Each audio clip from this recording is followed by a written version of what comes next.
लाहौर से अहम खबर शामिल करेंगे कि पंजाब पुलिस ने जो इमरान खान की सिक्योरिटी पर एहलकार तैनात थे उनकी तादाद में कमी कर दी गई है। तो आपको बताते चले, बड़ी खबर दे रहे हैं लाहौर से कि पंजाब पुलिस की जानिब से इमरान खान की सिक्योरिटी में तैनात गार्ड्स की कमी कर दी गई है। इसकी क्या वजह है, इसी हवाले से मजीद जानते हैं अपने नुमाइंदे से।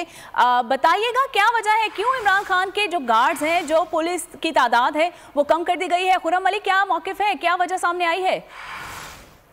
लाहौर पुलिस की जानिब से जमान पार्क इमरान खान की सिक्योरिटी पर तैनात पुलिस एहलकार जो हैं वो भी कम कर दिए गए हैं, जबकि इमरान खान को एक तरफ गिरफ्तारी करने की तैयारियां जो है वो की जा रही है, जबकि दूसरी जानिब इनकी सिक्योरिटी जो है वो बिल्कुल महदूद कर दी गई है। फवाद चौधरी की गिरफ्तारी के बाद पीटीआई के मजीद जो रहनुमा है उनकी गिरफ्तारी का इम्कान जो है वो भी जाहिर किया जा रहा है। जिस तरह दावे किए जा रहे थे कि इमरान खान को भरपूर जो है वो सिक्योरिटी फराहम की जा रही है, लेकिन हम रात गए यहाँ रहे और आज अब सुबह का जो मुनाजिर है यहाँ पर सिक्योरिटी ना होने के बराबर जो है वो दिखाई दे रही है। और ये समझ नहीं आ रहा कि इमरान खान को जिस तरह सिक्योरिटी देनी चाहिए थी उस तरह जो है सिक्योरिटी क्यों नहीं दी जा रही है और सिक्योरिटी जो है वो क्यों महदूद हो गई है। और सिक्योरिटी बिल्कुल भी इमरान खान के जो पहले तो घर के अतराफ जो है सिक्योरिटी दिखाई दे रही थी, लेकिन अब सिक्योरिटी बिल्कुल जो है वो नहीं दिखाई दे रही है। जिस तरह चंद एहलकार जो है वो यहाँ पर तैनात हैं, लेकिन जिस तरह पहले सिक्योरिटी थी उस तरह मामूल के मुताबिक जो है सिक्योरिटी बिल्कुल नहीं है,